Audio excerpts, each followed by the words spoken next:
कहानी की शुरुआत होती है स्कॉटलैंड के एक छोटे से शहर से, जहां पर हमें हेलम नाम के टीनेजर लड़के को दिखाया जाता है जो अपने पिता के साथ रहता है। उसके पिता की बहुत बड़ी संपत्ति है। हेलम का एक ट्री हाउस भी है जहां से वो दूरबीन से हर एक पर नजर रखता है। ये उसकी हॉबी है। साथ ही जो कुछ वो देखता है उसे डायरी में लिख लेता है। हेलम अपने घर वापस आता है। उसे पता चलता है कि उसकी सिस्टर यूनिवर्सिटी जाने वाली है, जिससे वो बहुत निराश हो जाता है क्योंकि उसकी जिंदगी में पहले बहुत अकेलापन है। वो अपनी सिस्टर, अपने फादर और स्टेप मॉम के साथ रहता है। वो अपनी स्टेप मॉम को बिल्कुल पसंद नहीं करता। आज से 2 साल पहले उसकी मॉम की मृत्यु हो गई थी और वो अपनी स्टेप मॉम को अपनी असली मॉम की मृत्यु का कारण समझता है। रात को उसकी सिस्टर कहती है हम दोनों क्लब चलते हैं। वो मना कर देता है क्योंकि उसे अकेले रहना पसंद है। रात को वो अपनी दूरबीन से पास वाले घर में देख रहा होता है जहाँ पर एक फैमिली है। वो उनका स्केच बनाता है। तभी उसे नीचे गाड़ी की आवाज आती है। वो देखता है कि उसके डैड और उसकी स्टेप मॉम घर वापस लौट आए हैं। वो उन पर भी नजर रखता है। वो देखता है कि वो दोनों बेडरूम में किस कर रहे हैं। इसके बाद वो अपने ट्री हाउस में सो जाता है जहाँ पर उसकी मॉम की एक बहुत बड़ी फोटो भी है। अगली सुबह उसकी सिस्टर यूनिवर्सिटी के लिए जा रही होती है। वो हेलम को आवाज देती है। हेलम सुनता है लेकिन वो उसके सामने नहीं आता और जब उसकी गाड़ी चल देती है हेलम उसकी गाड़ी के पीछे भागता है, उसे आवाज देता है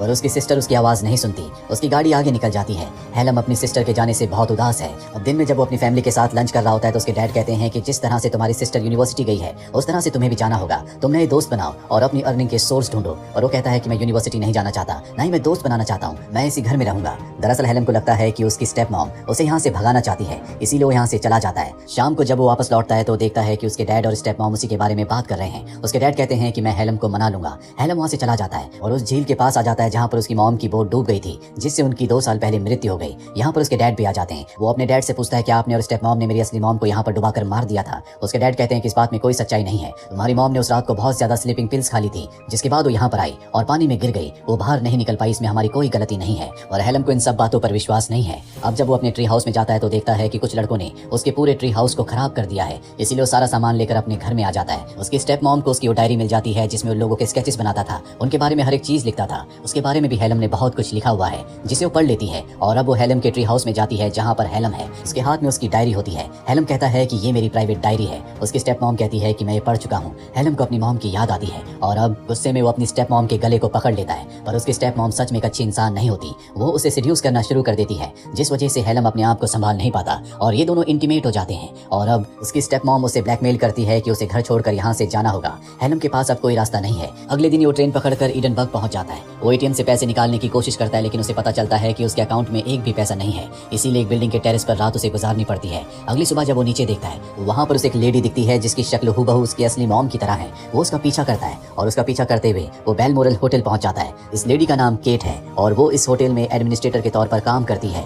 हेलम उसे दूर से बहुत ध्यान से देख रहा होता है। केट उससे पूछती है कि तुम्हें क्या चाहिए। वो कहता है कि मुझे जॉब चाहिए, जिसके बाद वो किचन पोर्टर पर उसे जॉब दे देती है। यहाँ पर उसका एक सीनियर भी होता है जो उससे बहुत रूडली बात करता है। दरअसल उसे ये काम बिल्कुल पसंद नहीं है। वो हेलम से कहता है अगर तुम्हें यहाँ पर काम करना है तो मेरी शर्तों पर मेरे तरीके से काम करना होगा। हेलम उसकी हाँ में हाँ मिलाता है और अब शाम को केट का पीछा करता है। वो उसकी बिल्डिंग को देख लेता है जहाँ पर वो रहती है। उसके पास रहने का कोई ठिकाना नहीं है, इसीलिए उसे फुटपाथ पर ही सोना पड़ता है। साथ ही वो अपनी मॉम की फोटो को भी देखता है। दरअसल वो अपनी मॉम को बहुत मिस करता है, इसीलिए जब भी वो काम पर जाता है हमेशा वो केट को देखता रहता है। अब वो एक दिन केट के घर में चुपचाप अंदर एंटर हो जाता है। उस वक्त जब केट घर पर नहीं होती वो घर की विंडो से बाहर देखता है जहाँ से उसे होटल का क्लॉक टावर साफ साफ दिखता है। तभी उसे किसी के आने की आहट सुनाई देती है। वो विंडो से बाहर चला जाता है। असल केट घर वापस आ चुकी है। वो केट को छुप छुप कर देखता है क्योंकि ये उसकी पुरानी आदत है। वहीं उसे काम करते हुए बहुत दिन हो चुके हैं, इसीलिए उसका जो सीनियर होता है उससे उसकी दोस्ती हो चुकी है। और अब हेलम सबसे बचता हुआ होटल के क्लॉक टावर के ऊपर चला जाता है जहाँ से वो केट के घर को, उसके अपार्टमेंट को आराम से देख सकता है। वो तय करता है कि यहीं पर वो रात को सोएगा ताकि वो केट के ऊपर स्पाई यानी कि जासूसी कर सके जैसी उसकी आदत है। और जब वो ऊपर से नीचे आ रहा होता है तभी सीनियर मैनेजर उसे देख लेता है और वार्निंग देता है कि दोबारा इस जगह पर मत आना, तुम्हारा यहाँ पर आना अलाउड नहीं है। अब जब वो काम कर रहा होता है तो केट उसके पास आती है और उसका काम करने का एक्सपीरियंस पूछती है। हेलम कहता है कि मुझे यहाँ पर काम करने में बहुत मजा आ रहा है, इन दोनों के बीच में अच्छी बातें होती हैं। और अब रात होते ही वो क्लॉक टावर पर चला जाता है। दरअसल उसने इसे अपना घर बना लिया है। यहाँ से दूरबीन से वो हमेशा केट के ऊपर नजर रखता है। तभी वो देखता है कि केट के घर में कोई आया है। जब वो ध्यान से देखता है तो ये सीनियर मैनेजर होता है जिसने उसे ऊपर से नीचे आते हुए देखा था। वो देखता है कि केट और वो आपस में इंटीमेट हो रहे हैं। वो उनकी बातें सुनना चाहता है, इसीलिए वो केट के घर की छत पर चला जाता है जहाँ से वो इन दोनों की बातों को सुनता है। उसे पता चलता है कि सीनियर मैनेजर पहले से शादीशुदा है, उसकी एक बेटी भी है। केट के साथ उसका एक्स्ट्रा मैरिटल अफेयर है। ये सच्चाई जानने के बाद वो बहुत ज्यादा उदास हो जाता है। उसे अपनी मॉम की बहुत याद आती है। वो अगली सुबह गुस्से में पुलिस स्टेशन जाता है और अपनी स्टेप मॉम के खिलाफ वहाँ पर रिपोर्ट लिखवा देता है कि मेरी स्टेप मॉम ने मेरी असली मॉम को मारा था। इसके बाद वो काम पर जाता है। पूरा दिन काम करने के बाद जब वो ऊपर क्लॉक टावर पर जा रहा होता है तो सीनियर मैनेजर उसे देख लेता है। वो भी चुपके से ऊपर क्लॉक टावर में पहुंच जाता है। उस वक्त हेलम अपनी दूरबीन से केट को ही देख रहा होता है और अब सीनियर मैनेजर उसे काम से निकाल देता है।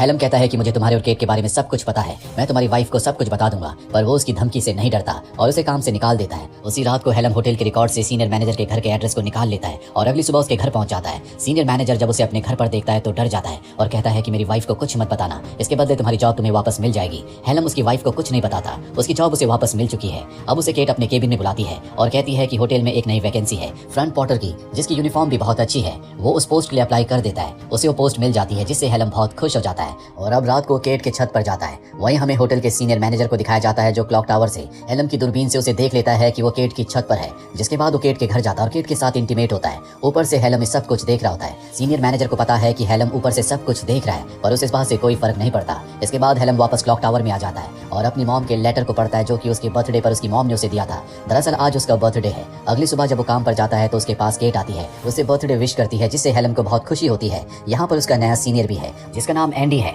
रात को ये तीनों के तीनों ड्रिंक करने के लिए जाते हैं क्योंकि हेलम आज 18 साल का हो चुका है। एंडी बहुत ज्यादा शराब पी लेता है और वो नशे में केट से कहता है कि मुझे पता है कि तुम्हारा और सीनियर मैनेजर का आपस में अफेयर है, मैं तुम्हें बहुत पसंद करता हूँ, वो आदमी तुम्हें डिजर्व नहीं करता। और केट उसकी बातों पर ज्यादा ध्यान नहीं देती। एंडी वहाँ से चला जाता है। यहाँ पर हेलम और केट भी बहुत ज्यादा शराब पी लेते हैं, इसीलिए हेलम को केट अपने घर ले जाती है जहाँ पर वो उसे सेड्यूस करना शुरू कर देती है। हेलम उसे किस करता है और कहता है कि इससे ज्यादा मैं कुछ नहीं कर सकता, पर मैं तुम्हारे साथ सो जरूर सकता हूँ। इसके बाद ये दोनों के दोनों एक बेड पर सो जाते हैं। वहाँ से हेलम उसी रोशनदान को देखता है जहाँ से वो सीनियर मैनेजर को और केट को नीचे इंटीमेट होते हुए देखा करता था। आज केट के साथ वक्त बिताकर वो बहुत खुश है। अगली सुबह वो केट के पास जाता और कहता है कि मैं तुम्हारे साथ डेट पर जाना चाहता हूँ, पर केट साफ साफ मना कर देती है और कहती है कि रात को जो कुछ हुआ उसे भूल जाओ। हेलम इसके बाद रिसेप्शन पर आ जाता है जहाँ पर वो एंडी के साथ खड़ा होता है। तभी एंडी को कॉल आता है और अब वो हेलम से कहता है कि तुम्हें 405 में किसी लेडी ने बुलाया है, अर्जेंट है। जिसके बाद हेलम 405 रूम में चला जाता है। वहाँ पर कोई नहीं होता और अगले पल उसके सामने केट आ जाती है। केट कहती है कि मैंने तुम्हें यहाँ पर बुलाया है। इसके बाद ये दोनों एक दूसरे को किस करते हैं और इंटीमेट हो जाते हैं। दरअसल केट को भी हेलम का साथ अच्छा लगता है। उस देर के बाद केट जब बाहर जाती है तो सीनियर मैनेजर उससे लड़ रहा होता है। दरअसल केट उससे नाराज है, वो उसे मनाने की कोशिश कर रहा है और उसे मनाने के चलते वो उसके घर पहुंच जाता है। हेलम भी इनका पीछा करता है। वो देखता है कि सीनियर मैनेजर केट के साथ जबरदस्ती करने की कोशिश कर रहा है, इसीलिए अंदर जाकर वो सीनियर मैनेजर के ऊपर हमला कर देता है और सीनियर मैनेजर उसे पंच मारकर नीचे गिरा देता है और उसके बारे में सब कुछ केट को बता देता है कि किस तरह से क्लॉक टावर से दूरबीन से वो छुप छुप कर उसे देखता है और कई बार उसके छत की रोशनदान से भी। सीनियर मैनेजर वहां से चला जाता है और अब केट हेलम से पूछती है क्या तुम मेरा सच में पीछा किया करते थे, तुम ऐसा क्यों करते थे? वो बताता है क्योंकि तुम्हारी शक्ल मेरी मॉम से मिलती है और केट उससे बहुत ज्यादा नाराज है, इसीलिए वो उसे जॉब से निकाल देती है। अगली सुबह जब केट होटल के पास पहुंचती है तो वहां पर हेलम उसका इंतजार कर रहा होता है। वो उसे माफी मांगता है जिस वजह से केट उसे माफ कर देती है और एक बार फिर से उसे जॉब पर रख लेती है। रात को हेलम केट के घर जाता है, उसके पास उसका सामान भी है और अब वो केट को बताता है कि बचपन से लोगों के ऊपर स्पाई करना मेरी आदत है। साथ ही वो अपनी मॉम को याद करके बहुत ज्यादा इमोशनल भी हो जाता है। केट उसे कंफर्टेबल करती है और अब अगले दिन हेलम उसे दूरबीन दिखाता और बताता है कि किस तरह से वो दूरबीन से उस पर नजर रखा करता था। ये दोनों एक दूसरे के साथ बहुत अच्छा टाइम स्पेंड करते हैं। अब जब हेलम अपने काम पर होता है तो वहाँ पर उसके डैड और उसकी स्टेप मॉम आ जाते हैं। दरअसल उन्हें पुलिस स्टेशन से उसका पता चला था जहाँ पर हेलम ने अपनी स्टेप मॉम के खिलाफ रिपोर्ट लिखवाई थी। तभी वहाँ पर केट भी आ जाती है और जब उसके डैड केट को देखते हैं तो हैरान हो जाते हैं क्योंकि उसकी शक्ल उनकी पहली वाइफ से मिलती है, पर वो उसे कुछ नहीं कहते। दरअसल वो यहाँ पर हेलम से एक डॉक्यूमेंट पर, एक प्रॉपर्टी के पेपर पर सिग्नेचर करवाने के लिए आए हैं। वो हेलम से कहते हैं कि मेरे ऊपर कर्जा है, तुम्हारी मॉम ने अपनी विल में तुम्हारा नाम लिखा है, तुम्हें इस पेपर पर, इस प्रॉपर्टी के डॉक्यूमेंट पर सिग्नेचर करने होंगे। पर वो ऐसा करने से मना कर देता है क्योंकि उसे पूरा विश्वास है कि उसकी स्टेप मॉम ने, यानी कि उसके डैड की जो दूसरी वाइफ है, उन्होंने उसकी मॉम को मारा है। इसीलिए रात को जब वो अकेला होता है तो उसकी स्टेप मॉम के प्रति उसके दिल और दिमाग में जो हेट्रेट होती है वो और भी ज्यादा बढ़ जाती है। वो अपने घर वापस जाता है और अपनी मॉम को कपड़े में बांधकर झील में फेंक देता है, पर जल्दी उसके अंदर की इंसानियत जाग जाती है, इसीलिए वो उन्हें वापस निकाल लेता है, जिससे उसकी स्टेप मॉम की जान बच जाती है। वो उनसे माफी मांगता है, वो गुस्सा होकर वहाँ से चली जाती है और अब उसके डैड वहाँ पर आते हैं और कहते हैं कि तुम अपनी मॉम की मृत्यु के लिए दूसरों को ब्लेम कर रहे हो, पर सच्चाई ये है कि तुम्हारी मॉम मेरे साथ नहीं रहना चाहती थी, इसीलिए उन्होंने अपनी जिंदगी का खात्मा कर लिया। इसमें किसी की कोई गलती नहीं है, तुम्हें सच्चाई का सामना करना पड़ेगा। तुम्हारी मॉम ने ऐसा कई बार करने की कोशिश की थी, मैंने उसे कई बार रोका भी, पर मैं उसे आखिरी बार बचा नहीं पाया। और यहाँ पर हेलम को एहसास होता है कि उसके अंदर जो गुस्सा है वो असल में इस बात का है कि उसकी मॉम हमेशा के लिए उसे छोड़कर चली गई। वो बहुत ज्यादा इमोशनल हो जाता है, इसीलिए वो अपने डैड के गले लग जाता है।